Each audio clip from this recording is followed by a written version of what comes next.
जय Hind my dear friends, my students, मेरी बच्चा पार्टी।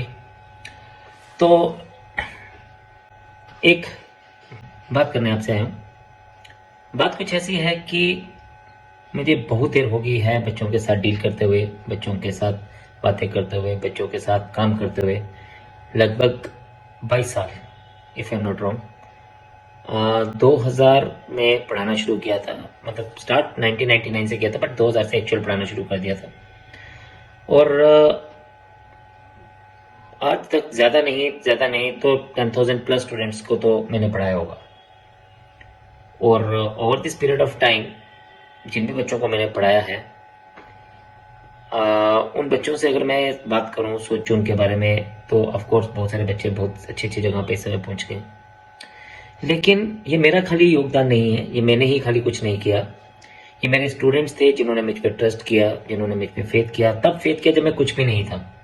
और ऑफ कोर्स मेहनत तो थी, लेकिन सिर्फ मेरी मेहनत नहीं थी, उन बच्चों की भी मेहनत थी। तो आपसे जो बात करने आया हूँ वो ये है कि इन 20-22 सालों में जो मैंने लोगों को मैथमेटिक्स पढ़ाया है डिफरेंट कॉम्पिटिटिव एग्जाम्स के लिए, तो बच्चे जब मुझसे मेरे पास आते थे तो पूछते थे कि सर आपको बताइए कि मैथ्स को कैसे इंप्रूव किया जाए। सर क्या शॉर्टकट्स होते हैं, सर कैसे करना है, ये किस तरह से लेना है।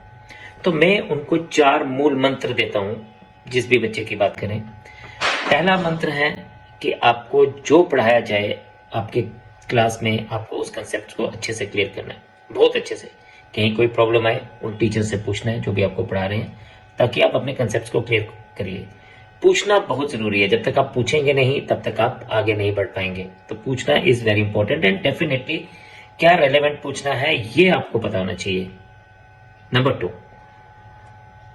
प्रैक्टिस। जो भी चीज आप पढ़ रहे हैं उसके ऊपर अच्छे से प्रैक्टिस करिए। ये नहीं कि अपने इंस्टीट्यूट में कुछ क्वेश्चंस किए या जहां पढ़ रहे हैं वहां पे अपने कुछ क्वेश्चंस किए और उसके बाद उसको नेक्स्ट डे ही आके देखो और फिर आप सोचेंगे कि जादू हो जाएगा। नो, जादू नहीं होने वाला है।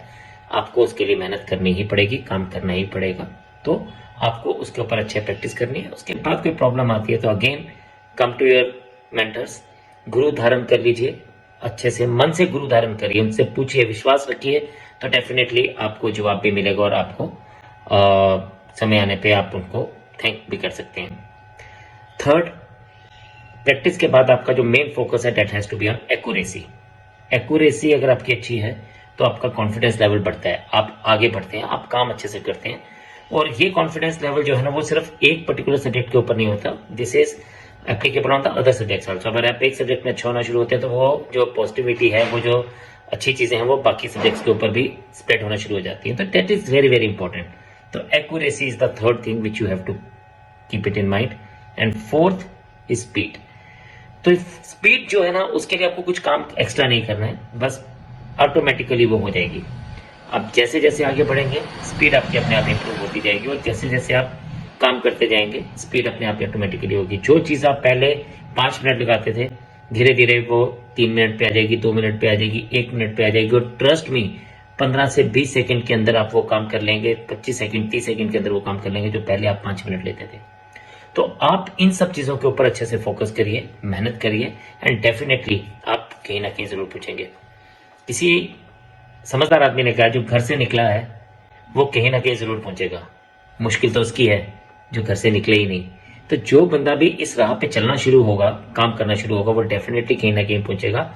और आज से कुछ देर के बाद, कुछ महीनों के बाद आप प्राउड फील करेंगे, आपके पेरेंट्स आप पे प्राउड फील करेंगे, आपके टीचर्स आप पे प्राउड फील करेंगे। और मैं हमेशा ये बोलता हूँ, सक्सेस हैज मेनी फादर। तो लेकिन उस सक्सेस को पाने के लिए आपको काम करना पड़ेगा, और वो जो छोटी छोटी चीजें हैं ना उनके ऊपर काम करने का, because this small thing make big differences. कोई भी किसी को भी कोई प्रॉब्लम हो, you can contact me directly. आप मेरे पास आ सकते हैं, मुझे कॉल कर सकते हैं, मैसेज कर सकते हैं, मुझे व्हाट्सएप कर सकते हैं मेरे मैसेज पे नंबर पे। मेरा नंबर 9419198743, आप सबको पता है। तो बाय बाय फॉर नाउ, कभी फिर बात करेंगे, तब तक के लिए जय हिंद।